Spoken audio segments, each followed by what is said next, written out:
नमस्कार। आकाशवाणी से प्रस्तुत है समाचार प्रभात।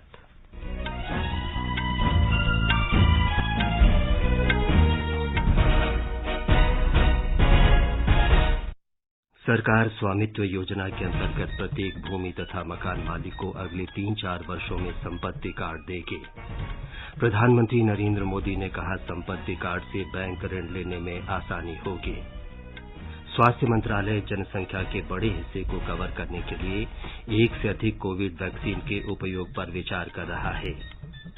जीएसटी क्षतिपूर्ति के मुद्दे पर विचार के लिए वस्तु और सेवा कर परिषद की बैठक आज। भारतीय रेल तेज गति की रेलगाड़ियों में सभी नॉन एसी स्लीपर कोच को एसी कोच में बदलेगी। वास्तविक नियंत्रण रेखा पर तनाव कम करने के लिए भारत और चीन के बीच सैन्य कमांडर स्तर की 7वें दौर की वार्ता आज। और राफेल नडाल ने नोवाक जोकोविच को हराकर फ्रेंच ओपन टेनिस प्रतियोगिता का सिंगल्स खिताब जीता। समाचार प्रभात में फरहत नाज के साथ मैं विमलेंदु पांडे। कोविड महामारी के खिलाफ देश एकजुट होकर लड़ रहा है। आप भी हमारे साथ सुरक्षा और बचाव के 3 आसान एहतियाती उपायों का संकल्प लें। मास्क पहनें, 2 गज की दूरी है जरूरी, सुरक्षित दूरी बनाए रखें और हाथ और मुंह साफ रखें। अब समाचार विस्तार से। प्रधानमंत्री नरेंद्र मोदी ने कल वीडियो कॉन्फ्रेंस के जरिए स्वामित्व योजना के अंतर्गत संपत्ति कार्ड योजना का शुभारंभ किया। इस अवसर पर उन्होंने कहा कि स्वामित्व योजना के तहत सरकार अगले 3-4 वर्षों में प्रत्येक भूमि तथा मकान मालिक को संपत्ति कार्ड उपलब्ध कराएगी। इस योजना से ग्रामीण भारत में बड़ा बदलाव आएगा और करोड़ों लोग सशक्त होंगे। स्वामित्व योजना में ग्रामीण इलाकों में आधुनिक तकनीकी के इस्तेमाल से सर्वेक्षण का कार्य किया जाएगा। ये केंद्र सरकार की योजना है जो इस वर्ष अप्रैल में शुरू की गई थी। इसका उद्देश्य ग्रामीण क्षेत्रों में मकान मालिकों को उनके भवन के अधिकार का रिकॉर्ड उपलब्ध कराना और संपत्ति कार्ड जारी करना है। प्रधानमंत्री नरेंद्र मोदी ने कहा कि संपत्ति कार्ड प्राप्त करके ग्रामीणों को अपने मकानों का कानूनी अधिकार प्राप्त हो जाएगा और उन्हें बैंकों से ऋण लेने तथा अन्य वित्तीय सुविधाएं प्राप्त करने में आसानी होगी। उन्होंने कहा कि इस पहल से संपत्तियों के अवैध कब्जों पर भी रोक लगेगी। 1.25 करोड़ से ज्यादा लोग उन्होंने रजिस्ट्री करवाई है। आत्मनिर्भर भारत अभियान में आज देश ने एक और बड़ा कदम उठा लिया है। स्वामित्व योजना गांव में रहने वाले हमारे भाइयों बहनों को आत्मनिर्भर बनाने में बहुत मदद करने वाली है और अगले 3-4 साल में देश के हर गांव में हर घर को इस तरह के प्रॉपर्टी कार्ड देने का प्रयास किया जाएगा। स्वामित्व योजना भी हमारे गांवों में अनेकों विवादों को समाप्त करने का बहुत बड़ा माध्यम बनेगी। प्रॉपर्टी कार्ड मिलने के बाद गांव के लोग अपने घर और कब्जे की जो आशंकाएं रहती थी उससे भी मुक्त हो जाएंगे। श्री मोदी ने कहा कि इस कदम से देश के गांवों में ऐतिहासिक परिवर्तन आएगा। उन्होंने कहा कि आत्मनिर्भर भारत की दिशा में ये एक और बड़ा कदम है। भारत जैसे विकासशील देश के लिए ये बहुत जरूरी है कि लोगों के पास उनकी संपत्ति का सही रिकॉर्ड हो। लेकिन अब ये आने के बाद एक नए विश्वास वाली जिंदगी उनकी शुरू होने वाली है। स्वामित्व योजना और इसके तहत मिलने वाला प्रॉपर्टी कार्ड इसी दिशा में, इसी सोच के दलित हो, पीड़ित हो, शोषित हो, वंचित हो, अनपढ़ हो, गांव में रहता हो, उनकी भलाई के लिए इतना बड़ा कदम उठाया। प्रधानमंत्री ने कहा कि गांव के ऐसे युवा जो बहुत कुछ करना चाहते हैं लेकिन उन्हें अपने मकान के आधार पर बैंकों से ऋण लेने में कई समस्याएं आती हैं, अब वे संपत्ति कार्ड दिखाकर आसानी से बैंक ऋण प्राप्त कर सकते हैं। श्री मोदी ने कहा कि विश्व के बहुत से विशेषज्ञ इस बात पर जोर देते हैं कि देश के विकास में घरों और जमीन के मालिकाना अधिकार की बड़ी भूमिका होती है। उन्होंने कहा कि जब संपत्ति का रिकॉर्ड होगा तो नागरिकों में विश्वास भी बढ़ेगा और वे निवेश के नए अवसरों का लाभ उठाएंगे। श्री मोदी ने कहा कि पिछले 6 वर्षों में लगातार देश में बहुत सी कमियों को दूर करने का काम किया गया है। देश में आज बिना किसी भेदभाव के सभी का विकास हो रहा है और लोग पूरी पारदर्शिता के साथ योजनाओं से लाभान्वित हो रहे हैं। प्रधानमंत्री नरेंद्र मोदी आज एक वर्चुअल समारोह में राजमाता विजया राजे सिंधिया की जयंती पर उनके सम्मान में 100 रुपये का स्मारक सिक्का जारी करेंगे। भारतीय जनता पार्टी के संस्थापक सदस्यों में से एक विजया राजे सिंधिया ग्वालियर की राजमाता के नाम से विख्यात थीं। ये विशेष स्मारक सिक्का वित्त मंत्रालय ने उनकी जन्म शताब्दी के उपलक्ष्य में तैयार किया है। विजया राजे सिंधिया 7 बार लोकसभा और 2 बार राज्यसभा के लिए सांसद चुनी गई थीं। सरकार कोविड उपचार में बड़ी आबादी को कवर करने के लिए एक से अधिक वैक्सीन के उपयोग पर विचार कर रही है। स्वास्थ्य मंत्री डॉक्टर हर्षवर्धन ने कहा कि देश की बड़ी जनसंख्या को ध्यान में रखते हुए एक वैक्सीन या एक वैक्सीन निर्माता पूरे देश की जरूरतों को पूरा करने में सक्षम नहीं होगा। डॉक्टर हर्षवर्धन रविवार संवाद की 5वीं कड़ी के तहत अपने सोशल मीडिया अकाउंट पर लोगों के सवालों के जवाब दे रहे थे।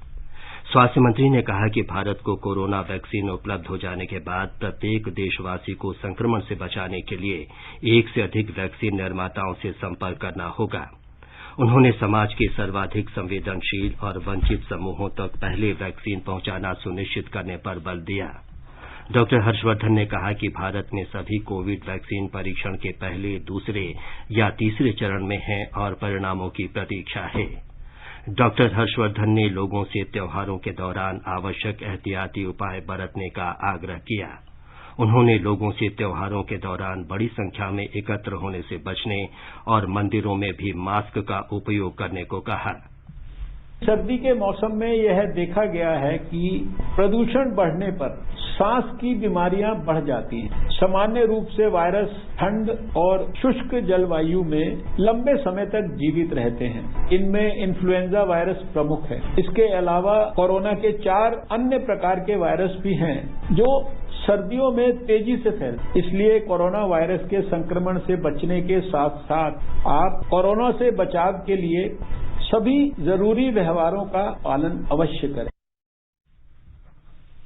देश में अब तक 60 लाख से अधिक कोविड रोगी स्वस्थ हो चुके हैं। स्वास्थ्य मंत्रालय ने कहा है कि कोविड से स्वस्थ होने की दर 86.17% हो गई है।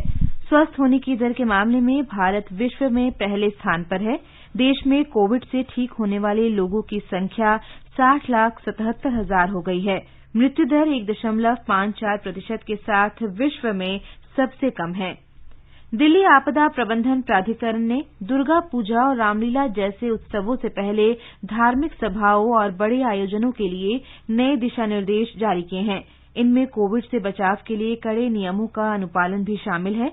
दिल्ली के मुख्य सचिव और प्राधिकरण के राज्य कार्यकारी समिति के अध्यक्ष विजय देव ने कहा कि इस तरह के सभी कार्यक्रमों से पहले आयोजकों को संबद्ध जिला अधिकारियों और अन्य प्राधिकारियों से अनुमति प्राप्त करनी होगी।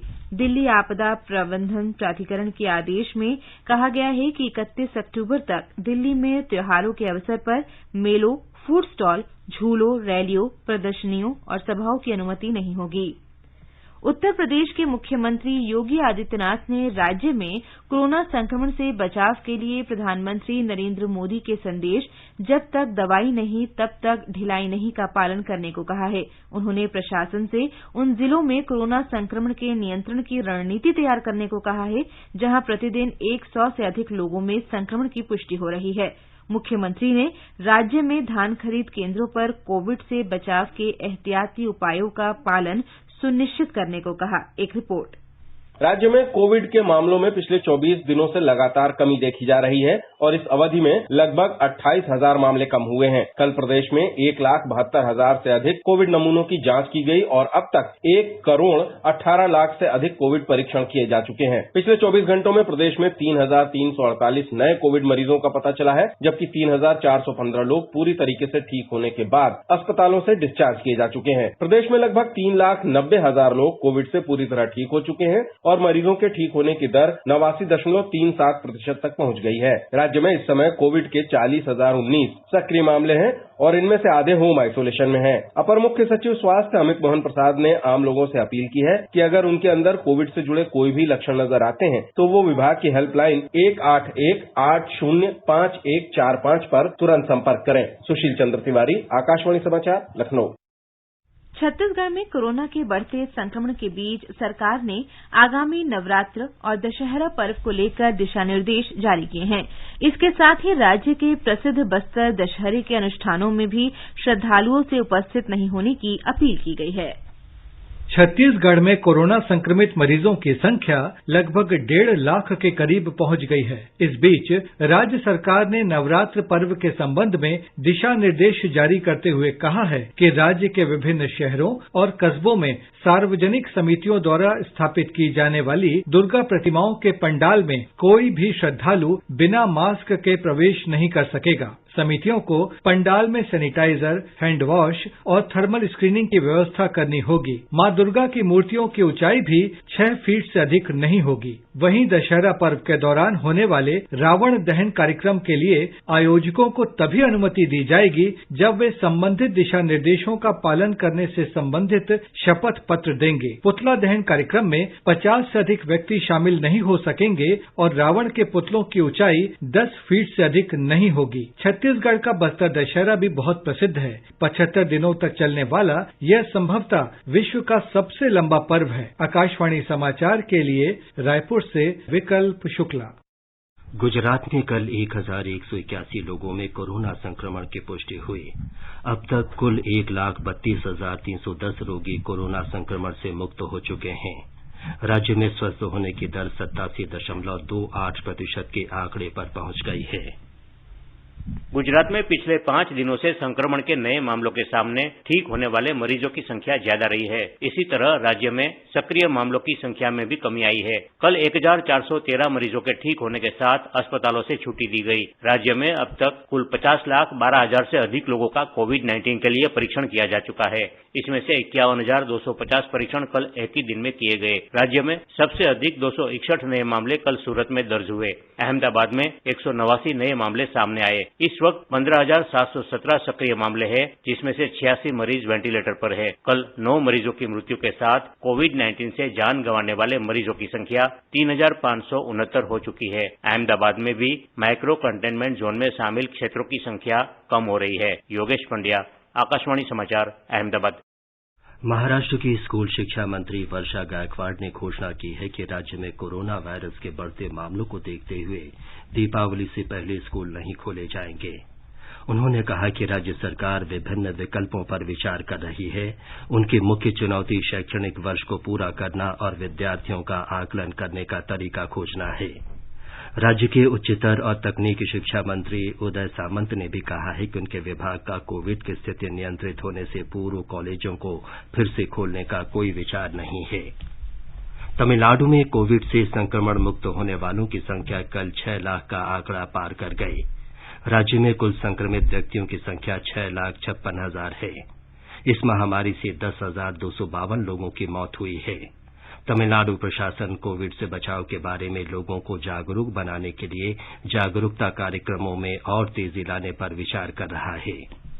तमिलनाडु में कोविड-19 के सक्रिय मामलों में पिछले कुछ हफ्तों से कमी आई है। हालांकि स्वास्थ्य अधिकारियों का कहना है कि सुरक्षा के दिशा निर्देशों का पालन करने में किसी तरह की ढिलाई नहीं बरती जानी चाहिए। यही कारण है कि यहां एहतियाती उपायों को तेज किया जा रहा है। अंतर्राज्यीय प्रवेश सीमा पर प्रशासन स्वयं सहायता समूहों के सहयोग से विभिन्न पहलुओं की जांच कर रहा है, ताकि लोगों के बीच मास्क पहनने, हाथ की स्वच्छता और सुरक्षित दूरी बनाए रखने के लिए संदेशों को लोकप्रिय बनाने में मदद की जा सके। राज्य के स्वास्थ्य सचिव डॉक्टर जे राधाकृष्णन ने कहा है कि सुरक्षा प्रोटोकॉल के पालन से ही संक्रमण की बीमारियों में कमी आएगी। चेन्नई से जयसिंह की रिपोर्ट के साथ समाचार कक्ष से प्रज्ञानी पांडे। मौलाना आजाद मेडिकल कॉलेज नई दिल्ली के वरिष्ठ चिकित्सक डॉक्टर नरेश गुप्ता ने आकाशवाणी से बातचीत में कहा कि कोविड महामारी के बीच और आने वाले सर्दी के मौसम के मद्देनजर लोगों को दोगुने सुरक्षा उपाय अपनाने की जरूरत है। उन्होंने कहा कि इस दौरान मौसम संबंधी अनेक संक्रमण और बीमारियां सक्रिय हो जाती हैं। उन्होंने सुरक्षित रहने के लिए हर किसी से मास्क पहनने की अपील की। हमें अपनी जो सावधानियां हैं वो छोड़नी नहीं है। जहां चूक हुई वहां ये दोबारा आ सकता है। और दूसरा ये कि अभी गया नहीं है, कि अब जैसे सर्दी शुरू हो जाएंगी तो ऐसी हालत में हर किसी को ध्यान रखना चाहिए, अब हमें कोविड से ही नहीं बचना है, बाकी चीजों से भी बचना है। सर्दी से भी बचना है, सर्दी से होने वाली इन्फेक्शन होती है, निमोनिया होता है, इन्फ्लुएंजा होता है, बच्चों में मीजल्स होता है, हीमोफिलस होता है, सबसे बचना है। इसमें जो मास्क लगाएंगे वो अच्छा रहेगा। आज विश्व गठिया रोग निषेध दिवस है। इसका उद्देश्य गठिया रोग के बारे में लोगों को जागरूक करना तथा सरकार और नीति निर्माताओं को इसके प्रति संवेदनशील बनाना है। इस वर्ष का विषय है ये आपके हाथ है, कोविड काल में अधिक सुसंगत उपाय करें। आकाशवाणी से बातचीत में अखिल भारतीय आयुर्विज्ञान संस्थान नई दिल्ली में गठिया रोग विभाग की प्रमुख डॉक्टर उमा कुमार ने बताया कि गठिया न केवल जोड़ों बल्कि शरीर के अन्य अंगों पर भी असर डालती है। डॉक्टर कुमार ने इस बीमारी से बचने के लिए आवश्यक सावधानियां बरतने की सलाह दी।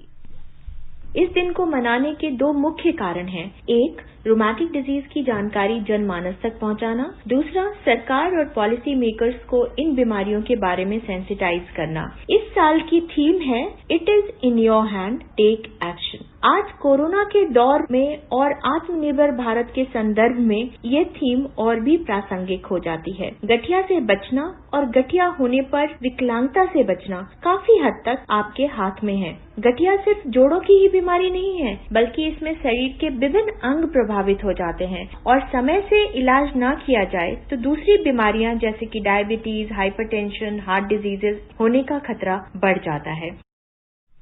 ये समाचार आकाशवाणी से प्रसारित किए जा रहे हैं। कोविड-19 से बचाव और सुरक्षित रहने के 3 उपाय। मास्क लगाएं, 2 गज दूरी है जरूरी, सुरक्षित दूरी रखें, हाथ और मुंह साफ रखें।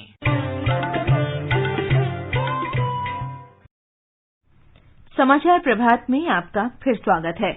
आगे बढ़ने से पहले एक नजर फिर से मुख्य समाचारों पर।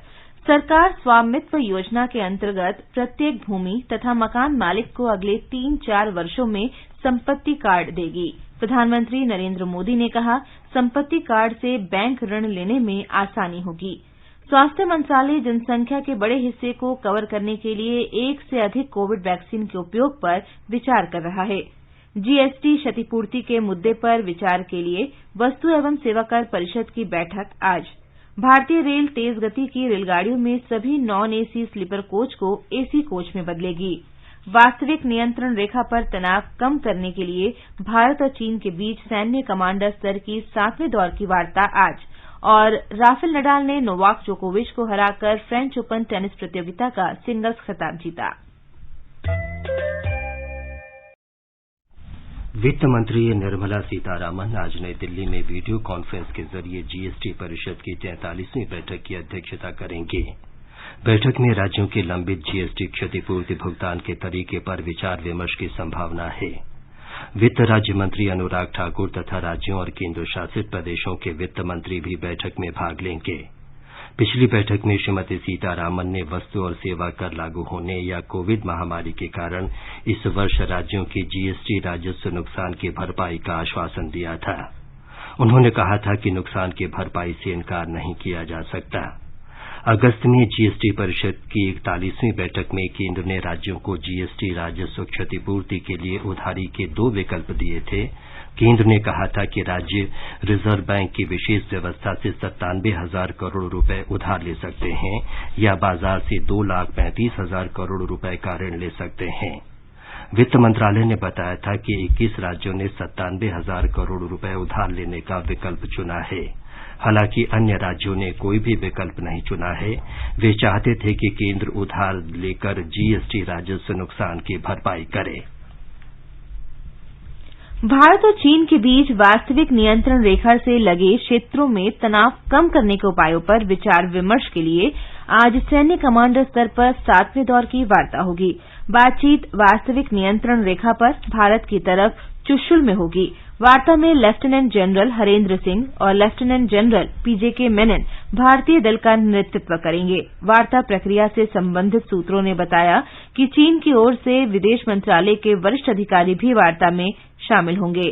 21 सितंबर को हुए 6ठे दौर की वार्ता में भारत की ओर से पूर्वी एशिया मामलों के संयुक्त सचिव नवीन श्रीवास्तव शामिल हुए थे। राष्ट्रीय जनतांत्रिक गठबंधन एनडीए ने कल बिहार विधानसभा चुनाव के लिए गया से प्रचार अभियान की विधिवत शुरुआत की। भारतीय जनता पार्टी के अध्यक्ष जगत प्रकाश नड्डा ने गया के गांधी मैदान में एक जनसभा में कहा कि एनडीए के शासनकाल में सुशासन का लाभ सभी वर्गों को मिला है। उन्होंने कहा कि हाल में किए गए कृषि सुधार किसानों के हित में हैं। श्री नड्डा ने सुशासन के लिए वोट देने की अपील करते हुए कहा कि मजबूत नेतृत्व संकट के समय में काम आता है। श्री नड्डा ने कहा कि प्रधानमंत्री नरेंद्र मोदी ने इसे कोविड महामारी के दौरान साबित कर दिया है। इस महामारी से बेहतर ढंग से निपटा गया है। इस बीच भारतीय जनता पार्टी ने बिहार विधानसभा चुनाव के लिए 46 उम्मीदवारों की एक और सूची जारी कर दी है। नई दिल्ली में कल हुई भाजपा केंद्रीय चुनाव समिति की बैठक में इन उम्मीदवारों के नामों को अंतिम रूप दिया गया। 3 नवंबर को दूसरे चरण में मतदान होगा। दूसरे चरण के लिए 94 निर्वाचन क्षेत्रों में नामांकन का कार्य 9 अक्टूबर को शुरू हुआ था। ब्यौरा हमारे संवाददाता से। दूसरे चरण की 94 सीटों के लिए नामांकन की प्रक्रिया धीमी गति से चल रही है। इस चरण में 16 अक्टूबर तक नामांकन दाखिल किए जा सकते हैं। महागठबंधन में कांग्रेस और राष्ट्रीय जनता दल ने अभी तक दूसरे चरण के लिए अपने प्रत्याशियों की सूची जारी नहीं की है। कहा जा रहा है कि 4 निर्वाचन सीटों को लेकर दोनों दलों के प्रत्याशियों की सूची अटकी हुई है। इधर मुकेश सहनी के नेतृत्व वाले विकासशील इंसान पार्टी ने अपने 4 प्रत्याशियों के नाम जारी कर दिए हैं। भाजपा ने पार्टी को अपने कोटे से 11 सीटें दी हैं। मुकेश सहनी सिमरी बख्तियारपुर से चुनाव लड़ेंगे। धर्मेंद्र कुमार राय, आकाशवाणी समाचार, पटना। भारतीय जनता पार्टी ने 5 राज्यों की विधानसभाओं के उपचुनाव के लिए भी 16 उम्मीदवारों की सूची जारी कर दी है। पार्टी ने गुजरात की 7, मणिपुर की 4, झारखंड और उड़ीसा की 2-2 तथा छत्तीसगढ़ की 1 सीट के लिए उम्मीदवार घोषित कर दिए हैं। 10 राज्यों की 54 विधानसभा सीटों पर 3 नवंबर को मतदान होगा। मणिपुर में उपचुनाव 7 नवंबर को कराया जाएगा। मध्य प्रदेश में 28 विधानसभा क्षेत्रों में उपचुनाव के लिए प्रचार अभियान जोरों पर है। इन सीटों के लिए नामांकन प्रक्रिया पहले ही शुरू हो चुकी है। मतदान 3 नवंबर को होगा। इन विधानसभा क्षेत्रों में लगभग 63,68,000 मतदाता हैं। कोविड-19 महामारी के कारण चुनाव आयोग ने चुनाव प्रचार में राष्ट्रीय तथा राज्य स्तर के राजनीतिक दलों के स्टार प्रचारकों की संख्या भी कम कर दी है। राज्य की मुख्य निर्वाचन पदाधिकारी वीरा राणा ने बताया कि इन उपचुनाव में कोरोना संक्रमित मरीज भी वोट डाल सकेंगे। प्रत्येक व्यक्ति मास्क लगाएगा। जिन मतदाताओं के पास मास्क नहीं होगा उन्हें मतदान केंद्र पर मास्क उपलब्ध कराया जाएगा। प्रत्येक मतदान केंद्र पर सैनिटाइजर, साबुन और पानी की उपलब्धता सुनिश्चित की गई है। सुरक्षित मतदान एवं मतदाताओं को जागरूक करने हेतु कोविड-19 की रोकथाम हेतु व्यापक प्रचार प्रसार किया जा रहा है। चुनाव अधिकारियों ने जानकारी दी है कि मतदान के लिए कोरोना संक्रमित मतदाताओं के लिए डाक मतपत्र जारी किए जाएंगे, चाहे वे घर में आइसोलेशन में हो या कोविड अस्पताल में भर्ती हों। डाक मतपत्र की यह सुविधा 80 वर्ष से ऊपर की आयु के लोगों और दिव्यांग मतदाताओं को भी दी जाएगी। संजीव शर्मा, आकाशवाणी समाचार, भोपाल। भारतीय रेल ने तेज गति की सभी रेलगाड़ियों में नॉन एसी स्लीपर कोच को एसी कोच में बदलने का फैसला किया है। 130 किलोमीटर प्रति घंटे और इससे अधिक रफ्तार से चलने वाली सभी रेलगाड़ियों को विशेष एसी कोचों में बदला जाएगा। रेल मंत्रालय ने कहा है कि ये निर्णय सिर्फ तेज गति की रेलगाड़ियों के लिए है। 110 किलोमीटर प्रति घंटे की अधिकतम गति से चलने वाली सभी मौजूदा मेल और एक्सप्रेस ट्रेनों में स्लीपर कोच बने रहेंगे। रेल विभाग रेल नेटवर्क को उच्च गति क्षमता में उन्नत करने की व्यापक योजना पर काम कर रहा है। स्वर्णिम चतुर्भुज मार्गों पर रेल पटरियां 130 किलोमीटर से लेकर 160 किलोमीटर प्रति घंटे की रफ्तार की ट्रेनों के लिए उन्नत की जा रही हैं। कुछ कॉरिडोर में गति क्षमता बढ़ाकर 130 किलोमीटर प्रति घंटे की जा चुकी है। मौजूदा समय में अधिकांश मेल और एक्सप्रेस रेलगाड़ियां अधिकतम 110 किलोमीटर प्रति घंटे की रफ्तार से चलती हैं। सरकार वर्ष 2020-21 के लिए खरीफ उपज की बिक्री शुरू होने के साथ ही पहले की तरह किसानों से न्यूनतम समर्थन मूल्य पर कृषि उत्पादों की खरीद कर रहा है। ये खरीद मौजूदा न्यूनतम समर्थन मूल्य पर की जा रही है। धान उत्पादक तथा कुछ अन्य राज्यों में धान की खरीद में तेजी आई है। भारत खाद्य निगम ने अन्य सरकारी एजेंसियों के साथ 3,22,000 से अधिक किसानों से 7,159 करोड़ रुपए से अधिक के न्यूनतम समर्थन मूल्य पर लगभग 38 लाख मीट्रिक टन धान की खरीद की है। फ्रेंच ओपन टेनिस प्रतियोगिता में कल रात राफेल नाडाल ने नोवाक जोकोविच को 6-0, 6-2, 7-5 से हराकर 13वीं बार सिंगल्स खिताब जीता। इसके साथ ही नाडाल ने रॉजर फेडरर के 20 ग्रैंड स्लैम खिताब की बराबरी कर ली है। महिला डबल्स में हंगरी की टीमिया बाबोस और फ्रांस की क्रिस्टीना म्लादेनोविच की जोड़ी ने अपना खिताब बरकरार रखा। इस जोड़ी ने चिली की एलेक्सा ग्वारिशी और अमेरिका के डिजायर क्रेजिक को 6-4, 7-5 से हराया।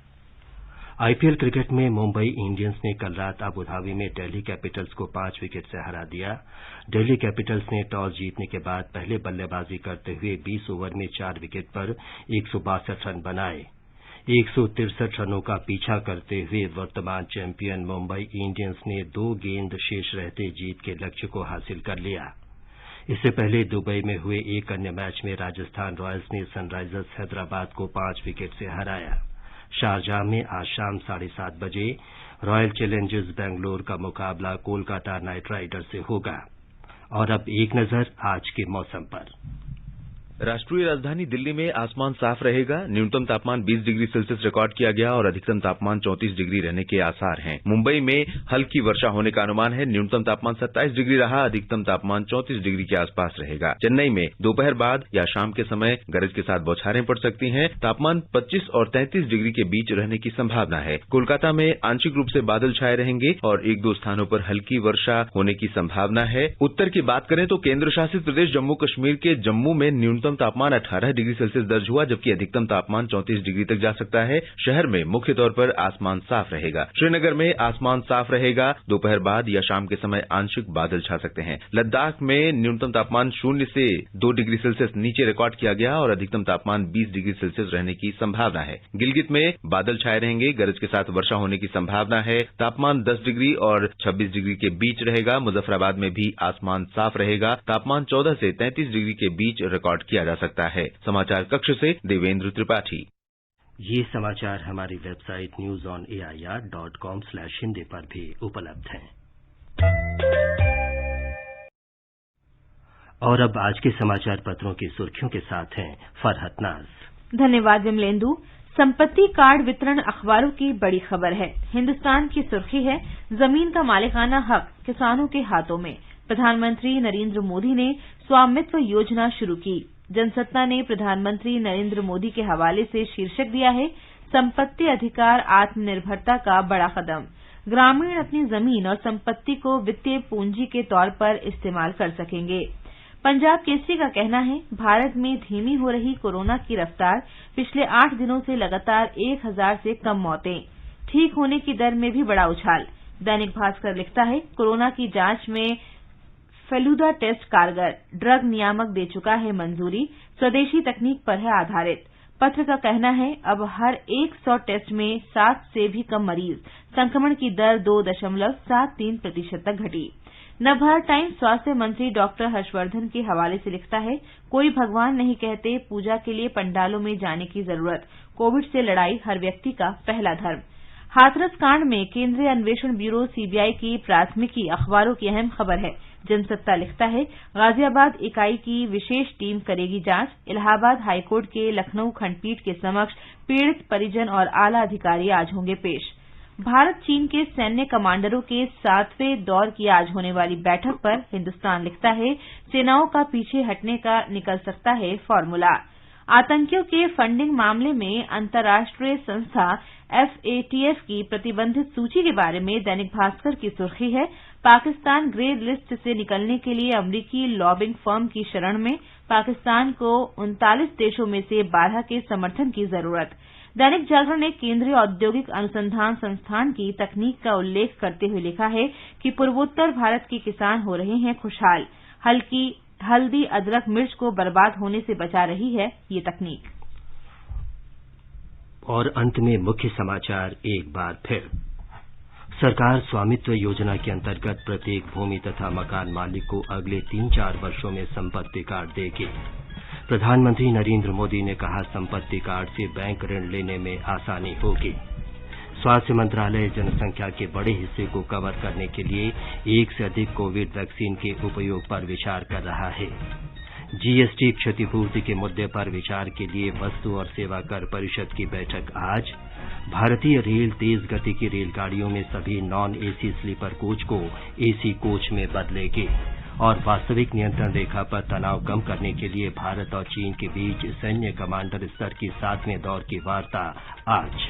इसके साथ ही समाचार प्रभात का ये अंक समाप्त हुआ। नमस्कार।